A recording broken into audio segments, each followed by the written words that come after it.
was Operation LOL. Candace has dreams. Why did she talk about her dreams? How dare she discuss her dreams? Only weird people have dreams and then tell others about them. Ugh, dreams are ridiculous. They shouldn't be listened to. So the question becomes, who exactly is making these terrible PR decisions? Like, who thinks, yeah, what we need to do today is we have to attack the dream? This is her most consistent manipulation tactic, and sadly, it's aimed at her own fans. She uses it to make them feel intellectually and spiritually above everyone else, as if people who don't treat every dream as important or prophetic are somehow not awake enough or not spiritual enough. If you look at her comments, some of her followers actually call her a prophetess, and many of them claim to be Christians, which is, very disturbing. I truly believe Candace thinks she is a prophetess or a seer of some sort. People who are discerning understand that not every dream has to mean something. A lot of dreams are connected to stress, worries, or things already sitting in the mind, which makes perfect sense for her to be having dreams about Charlie Kirk when she's struggling to make up theories for her show to be interesting to keep the money flowing in, right? Just go at it and do not let up on the dream. I think I know the answer. I think it's someone who feels personally victimized by the dream. Show of hands, who feels personally victimized by Candace Owens' dreams? Real quick, my point is being proven right here. She might be laughing, but nothing this woman says is accidental. She's making it sound like, if you're reacting, it must be because I can see what's really going on and that scares you. That's how she quietly puts herself in a prophetic role where her audience will take on her beliefs just because she feels like something is true or because she has some random dream. It's crazy. It's honestly top-notch manipulation. At this point, she deserves like a reward of some kind. Like I said, she clearly sees herself as very intuitive, supernaturally intuitive. So let's continue. And to be honest, it's sort of hilarious that I didn't put two and two together sooner than today. So let's go backward, okay? In the immediate 3 weeks following Charlie's assassination, I was obviously in a haze. I'll be honest, I think I told you this before, but I was not sleeping, I was not eating, and I was having incredibly vivid dreams. Like we all already know. I just want to state again, like we all know that stress and worrying can cause crazy dreams. Okay, let's go. I began dreaming like I hadn't dreamed since I was a child because it was every night. And to be honest, it was overwhelming. I didn't like it. I felt like Charlie was haunting me. Hey, if you're still watching, like and subscribe, because why not? Thanks. It stressed me out. I expressed that to my husband through many tears. He told me that I should consult a priest, which I did. And we spoke about souls in purgatory. Oh boy. Okay. For those who are not Catholic, I'm definitely not. I'm a believer in Christ. I don't like to claim any label like Christianity or anything, which if I had to, I would choose that. But I am just a follower of Christ. If I know Christ, then I know God. I try to keep it simple. Jesus actually probably disliked factions because they separate the body of Christ and cause confusion, arguing, and all that nonsense. But anyway, for those of you who don't know what purgatory is, it's described as a temporary state after death for people who die in God's grace but are not yet fully purified from sin. It's not considered a second chance at salvation, but a process of cleansing remaining sins or attachments so the soul can then enter to heaven. Catholics are taught that prayers, masses, and sacrifices offered by the living can help shorten a soul's time in purgatory. Okay, that's what Catholics believe. I personally haven't seen this taught straight up in the Bible as Catholics teach it, and I believe Catholics do have 7 additional books from the Old Testament that are not included in the standard Bible most Christians read. But no matter which Bible I look at, I still have not seen this explanation of purgatory laid out in a way that makes it something I should be believing in. For me, it's really this simple. Hebrews 9:27 says, "It is appointed for man to die once, and after that comes judgment." I don't know how Catholics came to teach this. I also don't understand why they pray to Mary to intercede for them when scripture says Jesus is the sole mediator and ultimate intercessor between God and humanity. And I don't understand why they call mere men Father or confess their sins to them. But hey, that's humans for you. What can you do? Anyway, today I feel that it is time to tell you the entirety of the repeat dream that I was having in those early weeks.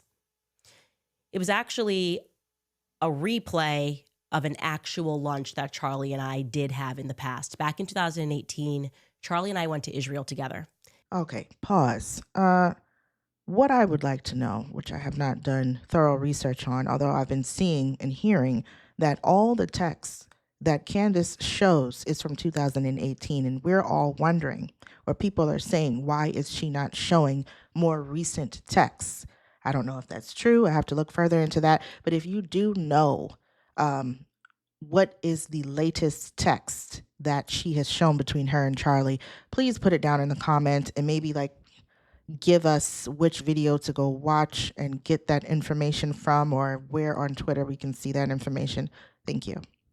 And in the dream, we were sitting in the exact same restaurant on a patio, and Charlie began the conversation saying something that he actually said, a real memory from that trip. Charlie was sitting on the patio and he was eating hummus. And he's like, "This is the best hummus I've ever tasted in my life." The setting of this particular dream, however, had one dramatic difference. We were not there for the opening of the embassy. And this difference, by the way, I don't really understand yet. I'm just sharing it with you. Instead, we were there in this dream setting for Bibi Netanyahu's wife's funeral. Again, that makes entirely no sense. I've never met his wife. I've never spoken about his wife. I know nothing about his wife. So that's just the context of it. I don't make the rules of Dream World. Yeah, that's usually how dreams work, Candace. A lot of people call her Candy now. A lot of the YouTubers calling her Candy, which I get because it's shorter and it's funny, but I'm not going to ridicule her, and I'm not going to call another woman Candy. That feels a little gay on my part. Anyway, the bigger point is this. Her default belief seems to be that if something doesn't make sense, such as this dream she has had, then it must be real, and it must mean she's seeing into the beyond or something. Like if people are criticizing something that she's doing, that somehow means she's over the target and she's getting warmer and warmer. She always takes the opposite side of whatever is happening, and I get the idea of being in the world and not of the world, but at this point, it feels a little less like discernment and more like just being a contrarian for the sake of it. You can't automatically assume something is false just because a lot of people agree on it. That's why this whole Charlie Kirk situation feels so chaotic. Instead of looking honestly at what has happened, she seems determined to be contrary no matter what, even if it means steering millions of people away from the obvious realities that need to be further investigated. That would actually bring forth facts and not more fluff, theories, and dreams. And, oh, I feel this. We don't need that. We need some real stuff here. Division seems to be her goal, honestly. She's successfully carved off a piece of the population that she can continue to milk until the cows come home. Sometimes something is just right because it's right. God gave all people basic instincts and a sense of morality. Good and evil aren't always as complicated as she makes them. Sometimes everyone, good-hearted people and bad people alike, can recognize when something is wrong and be in unison on the subject. That can happen. And obviously, as we were sitting there, it didn't strike me as weird because when you're in your dream state, everything that happens for some reason feels like, oh yeah, this is totally normal. Anyway, Charlie said to me, "I don't have much time." He followed that up explaining to me that I needed to see what happened on his left. And he told me explicitly, they betrayed me, multiple people. And I said, "I know, but who?" Then came the frustrating part of the dream. Every time I would say who, when you're in a dream and you go who, or you try to speak in the dream, and then suddenly you're actually speaking in real life and you start to wake yourself up from the dream by accident. That's what kept happening. And whenever I would try to listen to what he was saying, it sounded like he was underwater. So I was frustrated by this. I can't get to the part where you tell me who betrayed you. It wasn't until the third week after his death that finally one face came through in this dream. It came through as clear as day from around the corner of the restaurant. And It was Andrew Colvet's. Now you have to imagine in the immediate aftermath of this, I was not thinking Turning Point USA. Where we're at today is almost like unimaginable going back there. In fact, I was very friendly with Andrew Colvet. We had spoken extensively in the aftermath of Charlie's death. I've known him for years, and I felt really weird about having seen him in this dream, but it was so vivid and it was so compelling that I felt that, as weird and as odd as it was, that I had to text him and tell him what I saw. She really went out her way to text someone who was most likely just minding their own business just to tell them about her dream. She thinks so highly of herself. My goodness. I mean, this is secondhand embarrassment. Honestly, though, if I were having a recurring dream, I would go talk to someone about it only if I wasn't actively doing anything related to that dream at the time. Because as adults and as people who at least try to read the word to understand things more spiritually, so we're not confused or leading each other astray in our confusion, we should know. We should know how dreams usually work. Once again, they typically come from the subconscious. The point is, the day after Charlie Kirk died, she gained 7 million views off the first video of her with the lights down low and the mood right, and she was crying, but nobody made fun of her like they're making fun of Erica Kirk for going on TV and crying all the time because her husband died. Her husband didn't die, but she put the lights down low and she did it. She did it for the camera. You know, I know her check was looking very good for that first upload of the Charlie Kirk series. Lots of people don't have the strength to just move on, give their condolences and move on. So then we find she is now taking on the duty of finding out what really happened for the sake of all that is still good in the world. She's taking on taking that torch and moving forward. Because nobody else is going to do it, and something else had to happen. It could not have been the member of the LGBT community. It could not have been him. No way. No way. It has to be something else dealing with Egyptian planes and sort of things like that. Israel. It has to be so much deeper than that. And she's still at it 50 plus episodes later. And what have her fans gotten? Nothing but entertainment, drama, and the feeling of being a part of a community. I guess that's, it's better than the truth they claim to be after so badly. And this is the text, just sharing with you so you guys know if this all really happened. I said, I rarely have vivid dreams, but I had one clear as day this weekend. Charlie came to me and he sat down and he told me that he did not have much time, that I needed to know that he was in fact betrayed and that they are hiding what happened to my left. I believe his soul is in purgatory, and I believe that you know much more than you've said publicly or privately. Would you have answered that text? It's as if she thinks that when she speaks to people, they're not supposed to be offended because she's Candace. And nothing she says should upset you or make you want to ignore her because she's Candace. Look at what she wrote. It looks to me like she's trying to implicate him or call him a liar or insinuate that he had something to do with it or he knows something. If I would have saw this, I would have been like, get the heck out of here, man. What are you doing? I would block someone texting that nonsense to me. If I were innocent, I would block someone. Literally just read it and be like, let me block this person. I don't have time for this. Waking up and seeing that, anybody would be like, what the freak is going on? I'm sure he confided in someone and they said, yeah, she's a bit off. The best thing you can do is like ignore her. Don't feed the monster.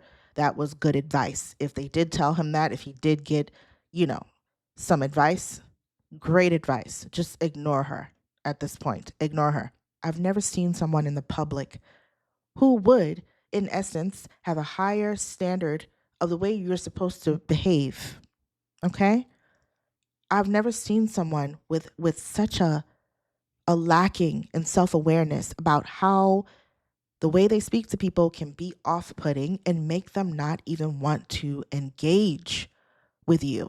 Like how she seemed so shocked that people weren't tripping over themselves, tripping over people and small animals and rocks to just hurry up and willingly give her an alibi after she accused them without any freaking proof. Just the word of a person that has conned the women in his lives financially and you need people to give you an alibi for that, like you're a renowned investigator, or they don't need to do anything. If they do, it's very kind, and only because of the vast amount of people that watch you, they probably just don't want the trouble. The majority of the time, it's not that people aren't answering because they're guilty. It's most likely because they don't like her. And that's sad. She can't see that. She can't fathom it. They don't like the way she behaves. They don't want to be involved in any of her nonsense, or what many people call the grift. They simply don't want to be involved. Honestly, if this were my family member or someone I cared about, I would be trying to get her an intervention to see what's really going on, if anyone actually cared. And this is honestly what this is truly about. Andrew was the one who orchestrated things with that YouTuber, Gary, from Paramount Tactical to get Candace an alibi for Erica Kirk concerning Fort Huachuca. Yeah, that flop that she's slowly moving away from, and none of her fans will hold her accountable for it. They're just letting her get away with it. They're letting her get away with the fact that she raised money for a person like Mitch Snow. I mean, come on. Are y'all really going to let her get away with that? I hate when people are being used. I mean, that really angers me when I see people, ignorant people, innocent people getting used, and they don't know. They can't see it. And Andrew Colvett never answered. Last time Andrew Colvett and I spoke. Now, of course, fast forward today, and we learn that it's been Andrew Colvett orchestrating all of these attacks, actually got caught red-handed. It's sort of ridiculous that I didn't just assume that earlier. But like I said, that's not where my brain went in the aftermath of Charlie's assassination. I thought, these are good guys who loved Charlie Kirk. But the question I'm now arriving at is why? Why, if it was just a dream, why does it require so much effort on the PR front? Why are we mocking dreams, right? Maybe it wasn't just a dream. In fact, thereafter, what I can tell you now is that two people within Andrew's inner circle reached out to me and told me that I should look more into Andrew Colvett, okay?